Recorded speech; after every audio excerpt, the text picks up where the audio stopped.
بسم اللہ والحمد للہ والصلاة والسلام علی رسول اللہ۔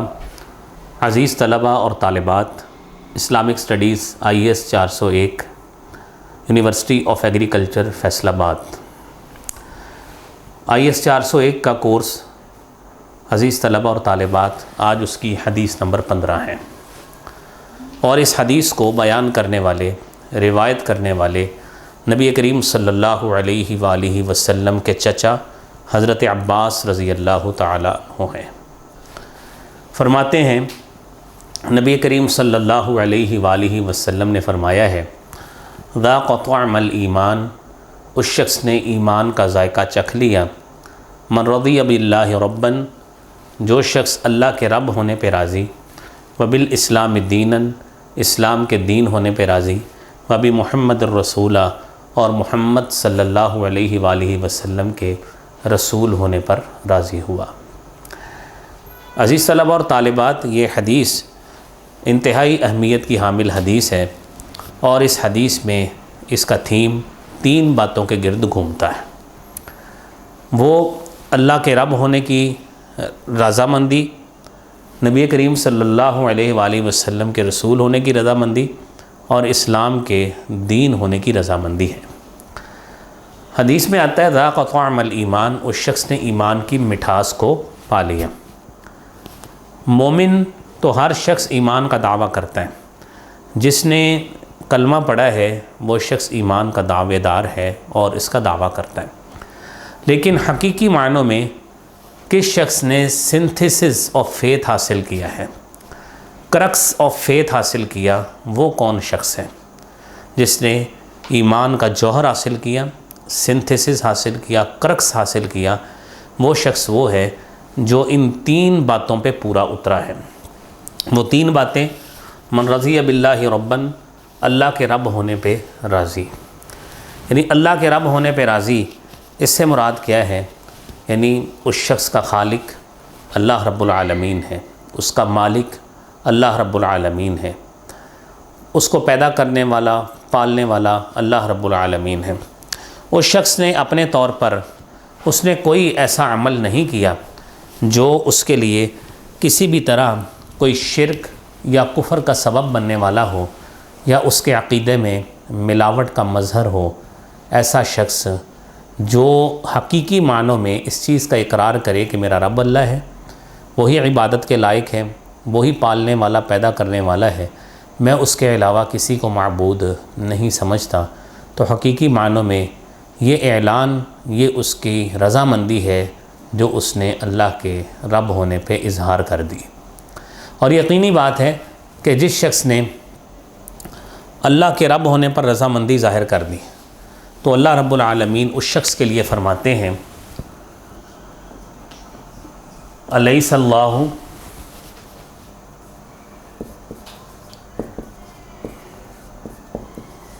بکاف عبدہ۔ قرآن کریم کی آیت ہے، سورہ زمر کی۔ اللہ فرماتے ہیں کہ کیا اللہ اپنے بندے کو کافی نہیں؟ اور پھر حدیث میں آتا ہے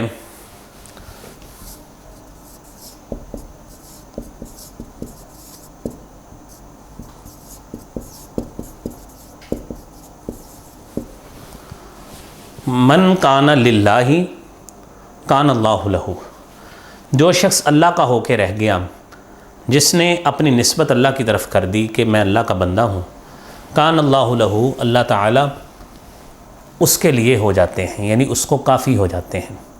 اور اس کے کئی طریقے ہیں۔ نبی صلی اللہ علیہ وسلم نے فرمایا ہے کہ اللہ تعالیٰ فرماتے ہیں، اے میرے بندے ارکع لی 4 رکعات، میرے لیے تو 4 رکعتیں پڑھ لیں، اکفی کا کل یوم، میں سارا دن آپ کے لیے کافی رہوں گا۔ وہ اشراق کی نماز کے حوالے سے ہے۔ تو گویا ہر وہ عمل جو بندہ اس اندازے سے کرے اور اس نیت سے کرے کہ میں اللہ کا بندہ ہوں، اللہ میرا خالق اور مالک ہے، اس نے مجھے جہاں پہ رکھا، جس حال میں رکھا، میں خوش ہوں۔ میری مالی حیثیت، میری خاندانی حیثیت، میرے قبیلے کی حیثیت، میری علاقائی حیثیت، میرا معاشرے میں رتبہ، مرتبہ، سٹیٹس، ہر لحاظ سے میں اس پہ خوش ہوں۔ یہ ہے کہ اللہ رب العالمین پہ وہ راضی ہے، اس کی تقسیم پہ راضی ہے۔ دوسری بات بالاسلام دیناً، اسلام کے دین ہونے پر وہ شخص جو راضی ہے، خوش ہے، اس کا معنی کیا ہے؟ یعنی اسلام کے دین ہونے پر راضی کا مطلب یہ ہے، قرآن کریم میں سورہ مائدہ کی آیت ہے، الیوم اکملت لکم دینکم،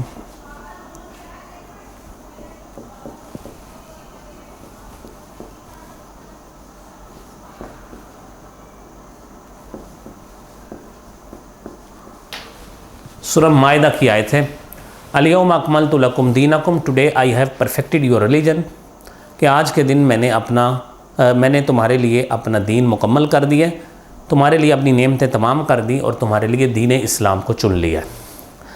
اب یقینی بات ہے کہ جب ہمارے لیے دین مکمل ہو گیا تو اسلام ہمارا دین ہے۔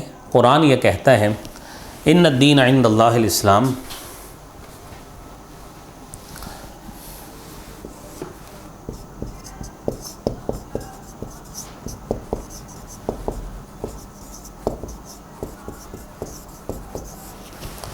یہ قرآن کی سورہ آل عمران کی آیت ہے کہ بے شک اللہ کے ہاں دین اگر پسندیدہ ہے تو وہ صرف اسلام ہے، اور قرآن میں ہی تیسرے پارے میں آتا ہے،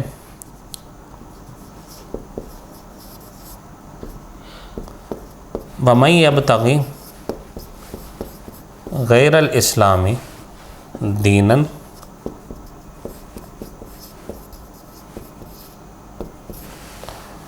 جو شخص اسلام کے علاوہ دین کو تلاش کرے گا، لن يقبل منہ، ہرگز اس سے وہ دین قبول نہیں کیا جائے گا۔ اس کا مطلب ہے اللہ کے ہاں دین اگر کوئی قابل قبول ہے تو وہ اسلام دین ہے۔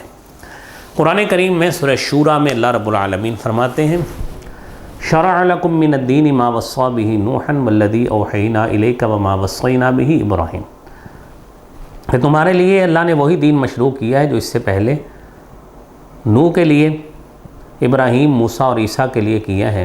مقصد ایک تھا، نقیم الدین، کہ تم نے دین کو قائم کرنا ہے، دین کو قائم کرنا ہے۔ With the passage of time انبیاء آتے رہے، رسول آتے رہے، شریعتیں بدلتی رہی، موڈیفیکیشن اس میں ہوتی رہی وقت کے تقاضوں کے مطابق، لیکن دین ایک ہے، اور وہ then since the creation of Adam, then اس وقت سے ایک ہی ہے، اس دین کو اسلام کہتے ہیں۔ جس شخص نے اس دین اسلام کے ساتھ اپنی رضامندی کا اظہار کر دیا، نبی کریم صلی اللہ علیہ وسلم فرماتے ہیں حقیقی معنوں میں اس نے ایمان کا ذائقہ چکھ لیا۔ اور قرآن کریم کی آپ نے یہ آیت ابھی یہ پڑھی ہے کہ آج کے دن تمہارے لیے تمہارا دین مکمل ہو گیا۔ حضرت عمر فاروق رضی اللہ تعالیٰ عنہ کے پاس ایک یہودی عالم آیا، اس نے کہا کہ عمر، تمہارے لیے تو بہت بڑی گارنٹی ہے کہ تمہارا دین مکمل ہے، اگر یہ گارنٹی ہمارے پاس ہوتی تو ہم اس دن کو عید کا دن بنا لیتے جس دن تمہارے اوپر یہ آیت نازل ہوئی، یعنی نبی کریم صلی اللہ علیہ وسلم پر۔ تو یہ ہمارے پاس بہت اچھی بطور مسلمان گارنٹی ہے کہ ہمارا دین بھی مکمل ہے، ہم اس دین پہ راضی ہیں، اللہ کے رب ہونے پہ راضی جس نے اس دین کو ہمارے لیے مشروع فرمایا ہے۔ اور پھر اس کے بعد وبی محمد الرسولہ، محمد صلی اللہ علیہ وسلم کے رسول ہونے پہ راضی۔ محترم عزیز طلبہ اور طالبات، دیکھیے نبی کریم صلی اللہ علیہ وسلم کا آخری رسول ہونا، خاتم النبیین ہونا، یہ ہمارے لیے کسی بھی اعزاز سے کم نہیں ہے، اور ہمارا اگر اللہ رب العالمین نے بہتر امت ہونے کا اعزاز رکھا ہے تو جناب محمد الرسول اللہ صلی اللہ علیہ وسلم کی وجہ سے رکھا ہے۔ یعنی پہلی بات یہ ہوئی کہ ہم بہترین امت ہیں، کس وجہ سے؟ نبی کریم صلی اللہ علیہ وسلم کی وجہ سے۔ ہماری نبی صلی اللہ علیہ وسلم کی نبوت، شریعت آخری شریعت ہے، آپ خاتم النبیین ہیں، یہ ہمارے لیے اعزاز ہے۔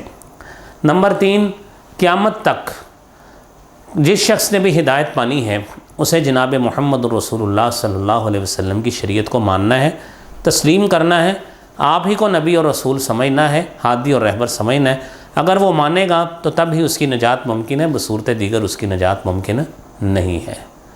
تو اتنا جتنا بتا دیے ہیں اس کو کافی سمجھیں، باقی اگلی حدیث میں انشاءاللہ۔ وآخر دعوانا الحمدللہ رب العالمین۔